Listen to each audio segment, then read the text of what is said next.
ये सिर्फ एक क्लिक है करना है और ये सारी शीट्स खुद ब खुद बन जाएंगी।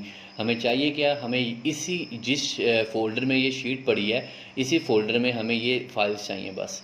ये फ़ाइल्स आपने इस फ़ोल्डर में रखनी है, इसे ओपन करना है और शीट बन जाती है। बिस्मिल्लाहिर्रहमानिर्रहीम। आज हम देखते हैं कि एक क्लिक में स्टॉक शीट कैसे बनती है। So let's start. यहाँ पे मेरे पास अभी दो प्रोडक्ट्स पड़े हुए हैं, एक गार्लिक प्रेस और दूसरा फूड स्टोरेज कंटेनर्स। तो अब इसके लिए सबसे पहले हमें डाटा डाउनलोड करना होता है। गार्लिक प्रेस वाली एग्जांपल मैं आपको शो करता हूँ, मशहूर ज़माना जो हमारा प्रोडक्ट है।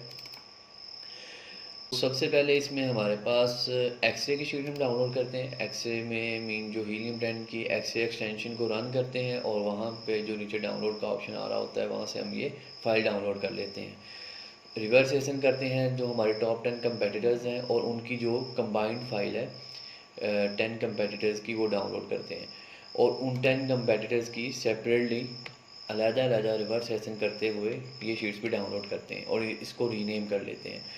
ये आपके पास सारा डाटा यहाँ पे शो हो रहा है। अब ये डाटा जैसे यहाँ पे आ चुका है, ये वाली फ़ाइल है हमारी मेन स्टार्ट शीट। इसे हम ओपन करेंगे, रन करेंगे, ये इन सब फाइल से डाटा लेगी और स्टॉक शीट खुद ब खुद बन जाएगी।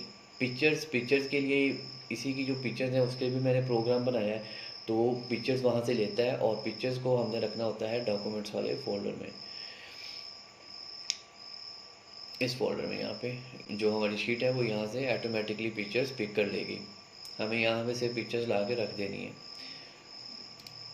तो अभी ये वाली शीट जो गार्लिक प्रेस की, ये मैं बनी हुई देखता हूँ। ये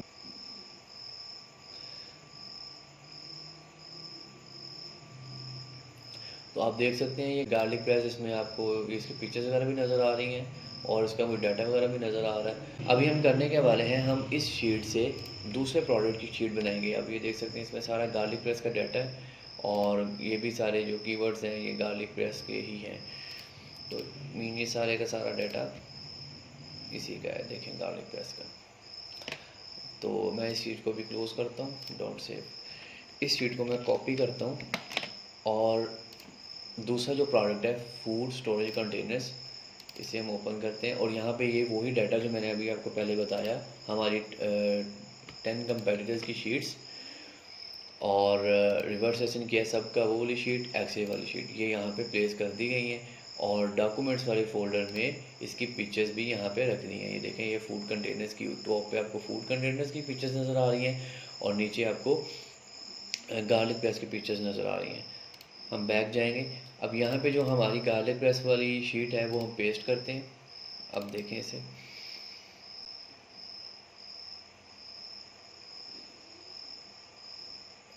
सारा इसमें डाटा गार्लिक प्रेस का डाटा शो हो रहा है। तो अभी मैंने करना क्या है, मैंने सिर्फ ये वाला बटन प्रेस करना है।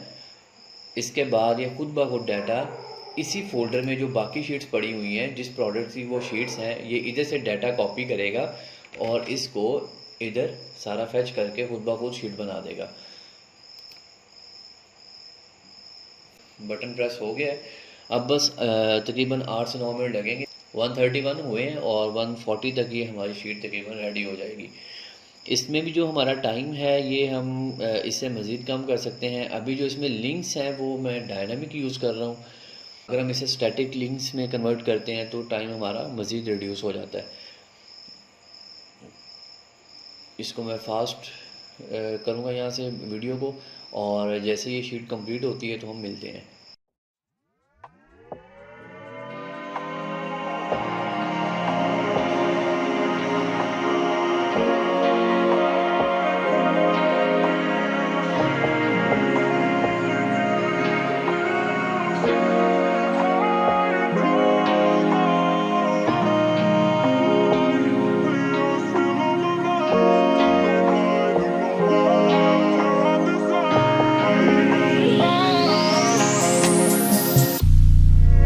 जी 142 हो गए और ये डाटा लोड हो गया। आप नीचे देख सकते हैं यहाँ पे ये रेडी का ऑप्शन आ रहा है। ये आप देख सकते हैं यहाँ पे ये हमारी सारी पिक्चर्स भी लोड हो गई हैं। उसके बाद इसी प्रोडक्ट का सारा डाटा भी लोड हो चुका है। अच्छा, इसमें जो BSR 6 मंथ का है और प्राइस जो है 6 मंथ की, वो अभी ऐड नहीं की क्योंकि वो कीपा का डाटा है। कीपा का डाटा इंशाल्लाह 1-2 वीक में वो भी ऐड करेंगे इसमें।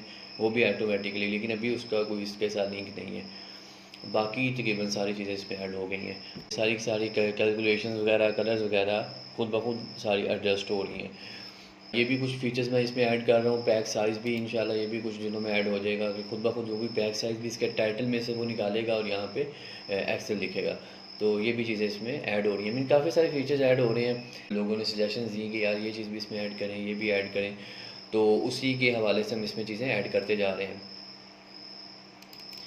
यहाँ पे हमारा इसका जो कीवर्ड्स वगैरह हैं उनका वॉल्यूम है, ये भी सारी चीज़ें आ गई हैं कि टॉप 55% कितने में आ रहा है, मिडल 30%। तो ये मिडल में इसके 21 कीवर्ड्स आ रहे हैं। अच्छे हैं वैसे, काफ़ी प्रोडक्ट लग रहा है। मैंने तो जैसे रैंडमली उठाया था प्रोडक्ट ये सारा गैप कीवर्ड्स भी यहीं पे आ रहे हैं, देखें गैप कीवर्ड्स में। और ये भी सारा डायनामिक है, मीनिंग में बता रहा है कि ऐसे कीवर्ड जिनकी रेलेवेंसी 4 से कम है और सर्च वॉल्यूम 300 से ज़्यादा है, वो कितने कीवर्ड्स हैं इस तरह के। तो वो 211 कीवर्ड्स हैं, उनका सर्च वॉल्यूम है 3,17,000। मज़ीद अगर हम नीचे जाते हैं तो यहाँ पे हमारे कीवर्ड, सर्च वॉल्यूम और ये सारा ग्राफ शो हो जाता है। अब यहाँ पे जो ग्रीन है, ग्रीन कलर शो कर रहा है स्पेस, कि हमारे पास कितनी स्पेस है, या वो कीवर्ड्स जहाँ पे ये बंदा बिल्कुल ही रैंक नहीं है। आप देख सकते हैं 999, ये एक्चुअली ये प्रोग्राम को मैंने इस तरह किया है कि जो ग्रेटर दैन 305 है ना, क्योंकि वो नंबर नहीं होता वहाँ पे, कैलकुलेशन नहीं होती, तो उसको वो 999 से रिप्लेस कर देता है। तो ये जो खाली है या जहाँ पे 999 है, ये हमें यहाँ पे स्पेस शो कर रहा है कि हमारे पास कितनी स्पेस है एक्चुअल में इस शीट में। और यहाँ पे इसके मज़ीद इंडिविजुअल कंट्रीब्यूशन से हमें आइडिया हो जाता है कि कौन सा कीवर्ड कितना भारी है। तो अब देख सकते हैं जो दूसरा कीवर्ड है, इसका सर्च वॉल्यूम पहले कीवर्ड की निस्बत हाफ़ है, और जो थर्ड वन है वो सेकंड की निस्बत हाफ़ नहीं है, उससे ज़्यादा ही है। तो पहले 4 कीवर्ड्स के बाद काफ़ी कम होना शुरू हो जाता है, और ये 4-5 कीवर्ड्स यहाँ पे सही आते हैं, बाकी सर्च वॉल्यूम इनका काफ़ी कम हो गया है। तो मीन ये जो डाटा बार है, इससे भी हमें काफ़ी चीज़ों का आइडिया हो रहा है। अच्छा, यहाँ पे एक और मज़े का फ़ीचर मैंने ऐड किया है, वो ये है कि ताकि एरर के चांसेस हमारे कम हों, यहाँ से आपको मार्केट भी पता चल रही है। देखें मार्केट यूके है, ये जो झंडे से आपको पता चल रहा है, फ्लैग से। और इसका ऐसा जो ये देखें, इसके आगे में आ रहा है PX, ऊपर भी PX है, 6Z, ये कुछ चेक्स हैं जहाँ से हम देख सकते हैं। जैसे ये FY है तो इधर भी FY है, बाकी भी इसमें काफ़ी सारे चेक्स लगे हुए हैं, कुछ ऐड होते जा रहे हैं। यहाँ पे हमारे पास कुछ शीट्स हैं, बाकी जो इसके साथ एडिशनली बनी है वो भी हम देखते हैं कि क्या है। यहाँ पे कंट्रोलर है जहाँ से हम इसको दोबारा सेट कर सकते हैं। जैसे ये हमने कुछ वैल्यूज़ हैं कि मिनिमम सर्च वॉल्यूम 300 सेट किया हुआ है। अब इसे अगर ज़्यादा कीवर्ड्स आ गए हैं तो 1000 करके दोबारा रन का बटन प्रेस करेंगे तो स्टार्ट शीट सारी दोबारा बन जाएगी 1000 मिनिमम सर्च वॉल्यूम के लिहाज से। कंपेटिटर रैंक अभी 20 सेट किया हुआ है, ये भी आप अपनी मर्ज़ी से 10 to 30 40 वो हम रेवेन्यू भी देखते हैं कि रेवेन्यू हमारा कहाँ तक इक्वली डिवाइड हो रहा है। या हम देखते हैं कि कहाँ तक बंदे कमा रहे हैं मेन पेज पे। अगर 20 बंदे ऊपर के कमा रहे हैं तो हम 20 सेट कर लेते हैं, 30 कमा रहे हैं तो 30 सेट कर लेते हैं। ये भी हमारा यहाँ से हम एडजस्ट करेंगे और उसके हवाले से हम शीट दोबारा जनरेट कर लेंगे। ये हमारे कुछ आउटपुट पैरामीटर्स आ रहे हैं। मीन अगर हम ये 300 का सर्च वॉल्यूम रखते हैं तो हमारे 62 मेन कीवर्ड जनरेट होते हैं, और 211 जो है ये गोल्डन कीवर्ड्स या गैप कीवर्ड्स जो हैं वो जनरेट होते हैं। अभी हमें बता रहा है कि अगर जो हमारा एक क्राइटेरिया था कि अगर एक प्रोडक्ट के 30 मेन कीवर्ड होते हैं तो वो एक अच्छा प्रोडक्ट है। तो यहाँ पे एक ये भी सजेशन हमें दे रहा है कि अगर हमारे मिनिमम सर्च वॉल्यूम कितना होना चाहिए अगर हमने 30 कीवर्ड जनरेट करने हैं। तो ये हमें बता रहा है अगर हम यहाँ पे 1030 लिख देंगे, मिनिमम सर्च वॉल्यूम 1030 का सेट कर देंगे तो हमारे पास 30 मेन कीवर्ड्स जनरेट हो जाएंगे। अभी ये वाली शीट काफ़ी, इसमें भी काफ़ी सारी चीज़ें ऐड करनी है, इनपुट आउटपुट पैरामीटर्स आहिस्ता से भी काफ़ी चीज़ होते जाएंगे। गोल्डन गैप कीवर्ड्स हैं, ये हमारे सारे गैप कीवर्ड्स आ गए हैं। इसका ऊपर ये एक समरी शो हो रही है और नीचे सारे गैप कीवर्ड्स हैं। प्लस इसमें यहाँ पे हम देख लेते हैं, जैसे कि मैं फॉर एग्जांपल मैं ये देखना चाह रहा हूँ कि ऐसे कौन से कीवर्ड्स हैं जहाँ पे मेरे पास आ रहा है स्टोरेज बॉक्स। 7 ऐसे कीवर्ड्स हैं जिसमें स्टोरेज बॉक्स आ रहा है और ये उसको हाईलाइट भी कर देगा, यानी फ्रीज़र स्टोरेज बॉक्सेस, इसी तरह ये लेबल्स फॉर स्टोरेज बॉक्सेस और एयर टाइट स्टोरेज बॉक्स। ये PPC के लिए काफ़ी हेल्पफुल रहता है। जब ब्रॉड की कैंपेन में जा रहे होते हैं तो हम ऐसे कीवर्ड को टारगेट करते हैं जिसमें हमारा मेन कीवर्ड आ रहा हो। मीन फॉर एग्जांपल अगर स्टोरेज बॉक्स की बिड हाई है तो हम इसमें चले जाएंगे फ्रीज़र स्टोरेज बॉक्सेस की, अगर ये हमसे रेलिवेंट है तो इसकी बिड भी कम होगी और हमारा जो मेन कीवर्ड है वो भी रैंक होना शुरू हो जाएगा। प्लस इसमें मज़ीद भी चीज़ें इंशाल्लाह ऐसा आती जाएंगी। पैरामेट्रिक रिलेशंस हैं यहाँ पे, ये इस स्पेसिफिक प्रोडक्ट के लिए जितने भी जो पैरामीटर्स हैं उनको दिखाया गया है। फॉर एग्जांपल मैं यहाँ पे देखना चाहता हूँ कि इसका पीपीसी का और इसके रेवेन्यू का आपस में क्या रिलेशन है। ये देख सकते हैं कि ये ब्लैक लाइन हमारी पीपीसी को शो कर रही है और जो ब्लू है ये रेवेन्यू ओवर वॉल्यूम को शो कर रही है।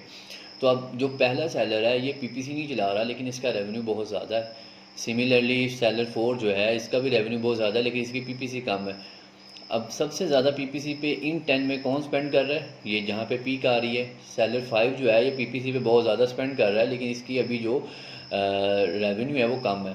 तो यहाँ से हमारे पास ये सारे पैरामीटर्स आ रहे हैं जो हम देख सकते हैं।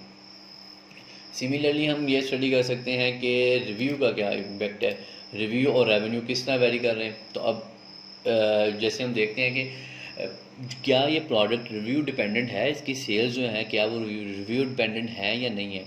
तो यहाँ पे आप देख सकते हैं कि ये को ग्राफ अगर ये दोनों लाइनें सेम यानी इस तरह हो कि जिस तरह रेवेन्यू की लाइन जा रही है इसी तरह रिव्यू की लाइन भी जा रही हो तो ऑलमोस्ट ये है कि बायर का ट्रेंड ज़्यादा रिव्यूज़ वाले प्रोडक्ट की तरफ ज़्यादा है। अगर किसी के रिव्यूज़ ज़्यादा हैं तो बायर उसे ख़रीदना पसंद करता है, लेकिन इस प्रोडक्ट में ऐसा नहीं है। तो ये भी हमें यहाँ से पता चला, यानी सेलर 1 जो है इसके रिव्यूज़ कम है, रेवेन्यू ज़्यादा है। सिमिलरली यहाँ पे सेलर 4 जो है इसका भी रेवेन्यू काफ़ी ज़्यादा है लेकिन इसके रिव्यूज़ फिर भी यानी कंपैरेटिवली इससे कम है सेलर 2 से, लेकिन इसका रेवेन्यू ज़्यादा है। तो यहाँ से हमें इसका भी एक आइडिया मिल जाता है। या आप ये सारे पैरामीटर्स यहाँ पे आ रहे हैं, किसी को भी आप स्टडी करना चाहें आप कर सकते हैं। बीएसआर का लिंक रिव्यू के साथ कि बीएसआर और जो रेवेन्यू है वो किस तरह वेरी कर रहे हैं। तो ये सारे पैरामीटर्स आप यहाँ से स्टडी कर सकते हैं। मज़ीद इसमें कुछ चीज़ें हम ऐड करेंगे इन फ्यूचर, जैसे पीपीसी के लिए कि दिन के कोई 10-12 शीट्स हम डाउनलोड करें, ऑटोमेटिकली डाउनलोड हो और उन 10-12 डिफरेंट टाइम्स पे हमें यहाँ पे शो हो रहा हो कि किस वक्त पे क्या रैंकिंग थी उस बंदे की। जैसे अभी यहाँ पे आ रहा है कि यार ये जो बंदा है ना सबसे ज़्यादा सेलर 5 पीपीसी पे स्पेंड कर रहा है, लेकिन ये एक टाइम का है। अगर मैं इसको शाम के टाइम में डाउनलोड करता हूँ, अगले दिन सुबह डाउनलोड करता हूँ, तो मे बी ये डाटा कुछ चेंज हो, तो वो डाटा जो है वो सारे का सारा अगर हम यहाँ प्लॉट करेंगे तो हमें काफ़ी सारी नई चीज़ें मिलेंगी।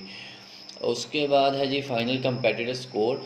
यहाँ पे हमें ये पता चलता है कि हमने कौन से कंपेटिटर सेलेक्ट किए हैं, ये वो हैं जो हमने सेलेक्ट किए हैं, ठीक है। और ये हैं कि रिकमेंडेड कौन से हैं। ये शीट हमें खुद रिकमेंड कर रही है कि आप ये कंपेटिटर सेलेक्ट करें। अब देखें यहाँ पे ये जो है जो ब्लू नहीं हुआ, ये जो हाईलाइट हुए हैं ना ब्लू कलर से, ये वो हैं जो हमने सेलेक्ट किए हैं।